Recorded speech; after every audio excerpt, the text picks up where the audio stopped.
शरद गुप्ता, इन आंकड़ों को अगर उसका विश्लेषण करें, अब सारे 250 सीटों के हमारे पास रुझान आ गए। 144 पर आम आदमी पार्टी है, 99 पर बीजेपी है, कांग्रेस 6 पर है। दिल्ली के स्तर पर और राष्ट्रीय स्तर पर आप कैसे विश्लेषण करेंगे शरद गुप्ता? देखिए, सबसे पहली चीज मैं बार बार याद दिलाना चाहूंगा कि पिछला जो चुनाव था नगर निगम का, एमसीडी का, उसमें आम आदमी पार्टी नहीं जीत पाई थी, जबकि उससे पहले 70 में से 67 सीटें उनको विधानसभा में मिली थी। तो ये कहना कि साहब विधानसभा में 67 सीटें मिली, 63 सीटें मिली, तो इस बार कम सीटें क्यों मिली? तो पिछली बार तो हार ही गए थे। तो ये कोई पैमाना नहीं होता कि विधानसभा में अगर सीटें ज्यादा जीती हैं तो नगर निगम में या लोकसभा में भी जीतेंगे। एक चीज।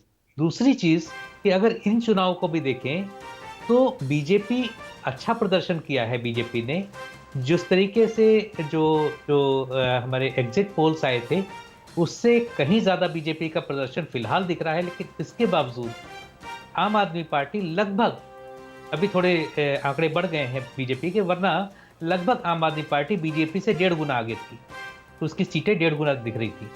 तो आम आदमी पार्टी ने एक अच्छा प्रदर्शन किया है और हमें इस चीज को मानना चाहिए कि बीजेपी एमसीडी के जो 15 साल का इसका रूल था, तो उसमें शायद लोगों को लगा कि जो बार बार बीजेपी और आम आदमी पार्टी में झगड़े हो रहे हैं तो वो ठीक नहीं है, एक बार इन्हीं को दे के देखते हैं, हो सकता है चीजें बेहतर हों, और अगर नहीं बेहतर होंगी तो अगली बार फिर उसका फिर चुनाव होगा 5 साल के बाद।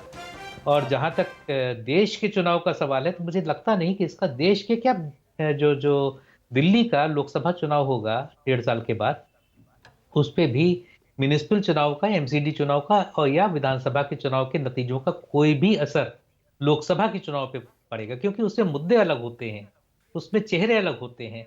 आप देखिए ना कि जो 2014 में बीजेपी के जो लोकसभा के उम्मीदवार थे दिल्ली में और 2019 में उम्मीदवार थे, तो उसमें काफी चेहरे बदल गए थे। तो इस तरह से चेहरे भी बदलते हैं, कई बार मुद्दे भी बदलते हैं।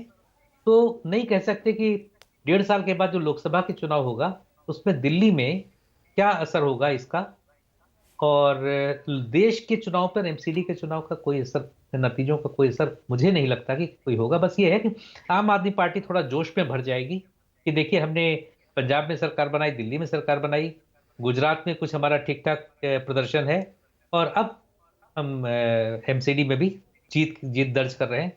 तो कम से कम दिल्ली, उसको अपना गढ़ जो बन चुका है, वो एक कंसोलिडेटेड, एक सुदृढ़ होता हुआ दिखाई दे रहा है। ओके, एक बार फिर से अपने दर्शकों के लिए बता दूं, सिर्फ दिल्ली ही नहीं, देश भर में, बल्कि देश के बाहर भी जो लोग हमें देख रहे हैं और हिंदुस्तान में, दिल्ली में, यहाँ की राष्ट्रीय राजनीति में दिलचस्पी रखते हैं।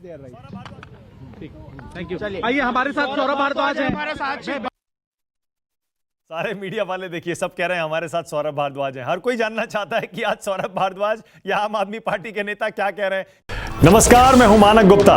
अगर आपको हमारा ये वीडियो पसंद आया हो तो इसे लाइक और शेयर जरूर करें, और हां, हमें सब्सक्राइब और फॉलो करना ना भूलें, ताकि आप देश और दुनिया की कोई खबर मिस ना करें। तो जुड़े रहिए हमारे साथ और देखते रहिए न्यूज़ 24।